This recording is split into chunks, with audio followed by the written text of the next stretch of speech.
دولت کے لیے لڑتے ہو، اللہ پیسہ میرے ساتھ رہے، زمین میرے ساتھ رہے، دکان میرے پاس رہے، کبھی یہ بھی کہہ دیا کرو اللہ میری ماں میرے پاس رہے، میرا باپ میرے پاس رہے، مانگا کرو انہیں، مانگا کرو۔ یہ مرنے کے بعد بھی انتظار کرتے ہیں۔ فرمایا گیا جب بندہ ماں یا باپ کی قبر پہ جاتا ہے تو وہ مسکرا کے بیٹے کو دیکھتے ہیں، یہ جا کے سلام کرتا ہے، وہ جواب دیتے ہیں، اس کے بعد کہتے ہیں بیٹے خیریت تو ہے۔ یہاں تک فرمایا گیا اگر بیٹا ماں باپ کی قبر پہ جائے تو وہ یہاں تک پوچھتے ہیں کمزور کیوں ہو رہا ہے، کیا تو نے کھایا نہیں ہے کچھ؟ یہاں تک کی حالت ماں باپ پوچھا کرتے بچوں سے۔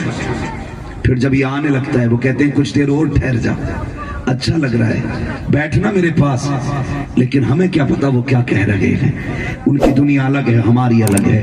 ہم پھیر کے آتے ہیں تو اماں ہاتھ اٹھاتی ہے، اے میرے پروردگار جب زندگی میں میرے پاس آتا تھا میں نے خالی نہیں لوٹایا، کبھی تکیے کے نیچے اس کے لیے کھانے کا سامان رکھا، کبھی تھیلے میں چھپا کے رکھا، کبھی دوپٹے کے کونے میں باندھ کے رکھا، مالک کے مہینے بعد آتا تھا میں نے 8-8 دن رات سنبھال کے اس کے لیے پھل رکھے تھے۔ اے میرے پروردگار کبھی میرے پاس سے خالی نہیں آیا، آج ماں کی قبر سے خالی جا رہا ہے، اے میرے اللہ دنیا کیا کہے گی، اے میرے پروردگار دیکھ میرا بیٹا واپس جا رہا ہے۔ آواز قدرت آتی ہے بتا کیا چاہتی ہے، کہ مالک میرا بیٹا خالی نہیں جانا چاہیے۔ اب رب حکم دیتا ہے فرشتوں ایسا کرو اس کا نامہ اعمال کھولا جائے، نامہ اعمال کھولا جاتا ہے، کہ دیکھو تو صحیح کیا لکھا ہے، کہتے ہیں مالک اس میں گناہ لکھے ہیں، حکم ہوتا ہے اس کے گناہوں کو نیکیوں میں تبدیل کر دیا جائے۔ پھر پوچھا جاتا ہے بتاؤ کون سی لسٹ میں اس کا نام ہے، کہتے ہیں مالک تیرے دشمنوں کی جماعت میں اس کا نام ہے، حکم ہوتا ہے دشمنوں سے کاٹ کے اس کا نام دوستوں کی لسٹ میں لکھو۔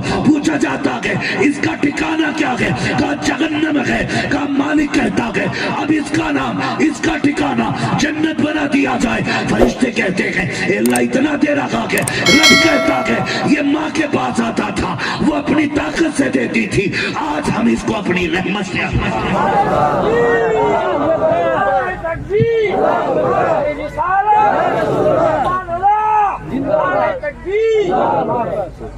وَأَمَّا بِنِعْمَةِ رَبِّكَ فَحَدِّثْ، اپنے رب کی نعمتوں کا خوب خوب چرچا کرو۔ ماں باپ بھی بڑی نعمت ہے اللہ کی، بہت بڑی نعمت ہے۔ جن کے سر پر ماں باپ ہوتے نا تو ان کو پوری دنیا اپنی مٹھی میں لگتی ہے، یعنی بیٹا جس چیز پہ ہاتھ رکھ دے باپ خرید دیتا ہے، مہنگی ہو یا سستی ہو، بھلے مزدوری 2 دن زیادہ کرنی پڑے، بیٹے کے خواب پورے کر دے ماں باپ۔ اور اگر ماں باپ چلے جائیں تو پھر دنیا خالی لگتی ہے۔ کئی بچوں کو ایسا بھی دیکھا ہے جن کا جی تھا پھل کھانے کا لیکن جیب میں پیسہ نہیں تھا، منہ پھیر کے چلے گئے پھلوں سے، ایسا لگا جیسے انہیں نفرت ہے ان سے۔ نفرت نہیں، جی میں آیا ہم خریدے، پیچھے ہاتھ رکھنے والا کوئی نہیں تھا، تو ان کو نفرت ہو گئی پھلوں سے۔ خدا را ایک کام میرے کہنے سے اتنا اور کرنا، اگر صاحب اولاد ہو اور تمہیں یتیم نظر آ جائے یہ سوچ کے اس پہ شفقت کر لیا کرو، کل میرے بچوں کے سر پہ اگر میرا سایہ نہ رہا تو پھر میرے بچوں کا کون دیکھنے والا ہوگا۔ آج یہ سوچ کے یتیموں کے سر پہ ہاتھ رکھو، اللہ تیرے بچوں کی خوشیوں میں برکت عطا کرے گا۔ یہ سوچ کے ان کی خوشیوں میں شامل ہو جایا کرو، یتیم ہے اللہ تمہارے بچوں کی خوشیاں بڑھائے گا۔ اور شاگردوں سے آخری بات میں کہہ جاؤں، استاذ ہوتا ہے، ایسے بھی لوگ ہیں کسی بھی چیز کا استاذ ہو، نعت کا ہو، تقریر کا ہو، علم کا ہو، کسی ہنر کا ہو، استاد ہوتا ہے۔ کئی بار کیا ہوتا ہے لوگ استاد کو دیکھ کے نا راستہ بدل لیتے ہیں، سوچتے سامنے سے گئے تو ہاتھ چومنے پڑیں گے، اور مجھے کہتے ہیں لوگ خطیب الہند ہیں، مجھے کہتے ہیں شاعر اہل سنت، اگر میں نے ہاتھ چوما میرا قد گھٹ جائے گا۔ ان گدھوں کو یہ نہیں پتا ہوتا استاد کے ہاتھ چومنے سے قد گھٹا نہیں کرتا، قد بڑھا کرتا ہے۔ عزتیں کم نہیں ہوتی ہیں، عزتیں بڑھ جایا کرتی ہیں۔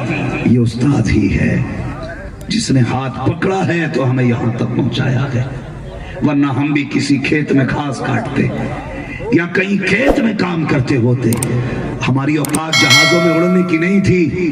یہ جو لاکھوں روپے ہم مہینوں میں جہازوں میں خرچ کرتے ہیں یہ ہمارا کمال نہیں، یہ استاد کی محنتوں کا کمال ہوا کرتا ہے۔ اس لیے تمام شاگردوں سے گزارش ہے جب تک زندہ رہنا اپنے استاذوں کی عزت کرنا، استاذوں کی قدر کرنا۔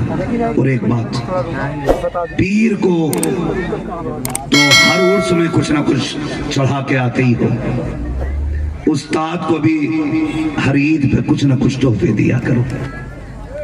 یہ نہیں اس نے حافظ بنا دیا، ایک جوڑا دے دیا، 500 روپے دے دیے، ہو گیا حق ادا۔ ہر عید پہ دیا کرو۔ یہ جو کئی لاکھ مہینے میں کماتے ہو، اس پہ کچھ حق اساتذہ کا بھی ہے، دینا چاہیے، خرچ کرنا چاہیے۔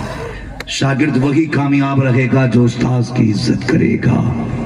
جو عزت نہیں کرے گا، جب استاد اٹھانا جانتا ہے استاد گرانا بھی جانتا ہے، یہ یاد رکھیے گا۔ کبھی بھی اساتذہ سے بڑے نہیں ہونا ہے، ہمیں استادوں سے چھوٹا رہنا ہے، ان کی عزت کرنی ہے، ان کی قدر کرنی ہے، زیادہ سے زیادہ ان کی عزت کر کے کوشش ہی کرنا، اپنے علم میں بھی اضافہ کرنا ہے اور اپنی شان میں بھی اضافہ کرنا ہے۔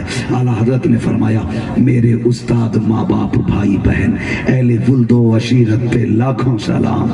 ہاں، پہلے اعلیٰ حضرت نے استاذ کو رکھا، پھر باپ کو رکھا، ماں باپ کو رکھا ہے، پہلے نمبر پہ استاذ آتے ہیں۔ اس لیے میری گزارش ہے سارے لوگ اساتذہ کا احترام کریں، استاذوں کی عزت کریں۔ بس جو ہوئے اغلاط ان کو معاف فرمائے رب کائنات۔ زندگی نے دیا ساتھ، پھر ہوگی ملاقات، چمن رہا پھول کھلیں گے، زندگی رہی پھر ملیں گے، مسافر ہیں ہم بھی، مسافر ہو تم بھی، کسی موڑ پر پھر ملاقات ہوگی۔ فقیران آئے صدا کر چلے، صدا خوش رہو یہ دعا کر چلے۔